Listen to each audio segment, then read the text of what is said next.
Bismillahirrahmanirrahim. Assalamualaikum warahmatullahi wabarakatuh.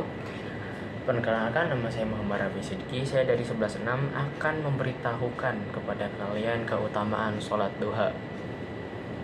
Sholat duha merupakan salah satu sholat sunnah yang sangat dianjurkan oleh Rasulullah SAW. Banyak sekali penjelasan hadis yang menyebutkan berbagai keutamaan, manfaat, atau keistimewaan sholat duha bagi siapa saja yang melaksanakannya. Keutamaan dan keistimewaan sholat duha menurut beberapa hadis Rasulullah SAW antara lain, yang pertama, bentuk terima kasih dan rasa syukur kepada Allah Subhanahu wa taala. Sholat duha merupakan ungkapan terima kasih kita kepada Allah Subhanahu wa taala atas nikmat sehat dan bugarnya setiap sendi tubuh kita menurut Rasulullah SAW. Setiap sendi di tubuh kita berjumlah 360 sendi yang setiap harinya harus kita beri sedekah sebagai makanannya. Dan sholat duha adalah makanan bagi sendi-sendi tersebut. Pada setiap manusia diciptakan 360 persendian, dan seharusnya orang-orang yang bersangkutan pemilik sendi bersedekah untuk setiap sendinya. Lalu para sahabat bertanya, "Ya Rasulullah Shallallahu Alaihi Wasallam, siapa yang sanggup melakukannya?" Rasulullah SAW menjelaskan, membersihkan kotoran yang ada di masjid atau menyingkirkan sesuatu yang dapat mencelakakan orang dari jalan raya. Apabila ia tidak mampu, maka sholat duha 2 rakaat dapat menggantikannya. Hadis riwayat Ahmad bin Hanbal dan Abu Daud.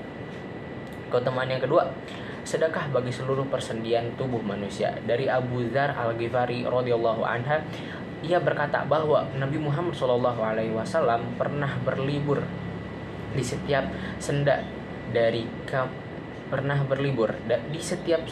kamu terdapat sedekah. Setiap tasbih ucapan subhanallah adalah sedekah. Setiap tahmid ucapan alhamdulillah adalah sedekah. Setiap tahlil ucapan la ilaha illallah adalah sedekah. Setiap takbir adalah sedekah. Memberitahu kebaikan adalah sedekah.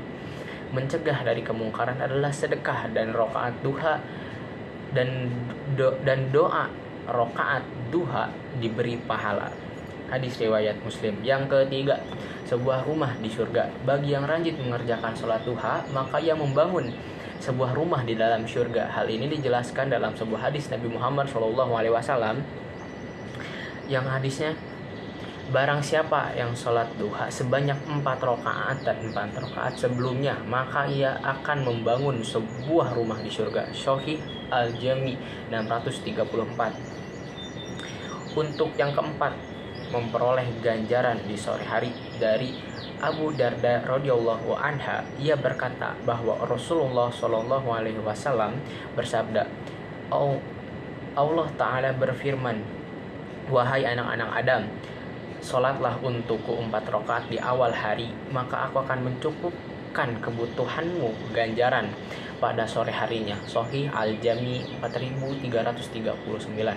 Dalam riwayat lain juga disebutkan, sesungguhnya Allah Azza wa Jalla berkata, "Wahai anak Adam, cukuplah bagiku 4 rakaat di awal hari, maka aku akan mencukupimu di sore harimu." Yang kelima, pahala umroh. Dari Umamah radhiyallahu anha bahwa Rasulullah SAW pernah berlibur. Barang siapa yang keluar dari rumahnya dalam keadaan bersuci untuk melaksanakan sholat wajib, maka pahalanya seperti orang yang sedang melaksanakan haji, seorang yang melaksanakan haji. Dan barang siapa yang keluar untuk melaksanakan sholat duha, maka pahalanya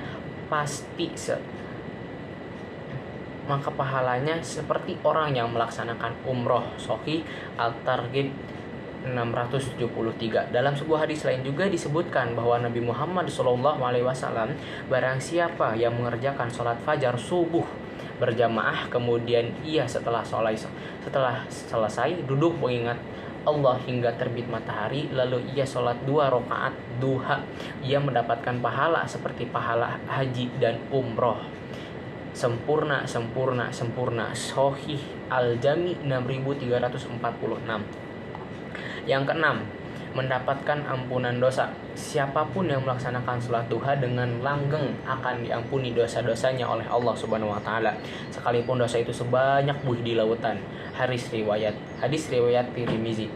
Ya, mungkin itulah beberapa keutamaan sholat keutamaan sholat duha. Semoga bisa membantu kita agar lebih giat lagi dalam menjalankan sholat duha, dan bagi yang belum melaksanakannya mungkin bisa secepatnya untuk memulai menjalankannya. Amin amin ya robbal alamin. Walaupun banyak sekali keutamaan dan manfaat sholat duha, namun kita harus tetap menjaga niat kita. Alangkah baiknya jika kita melakukannya.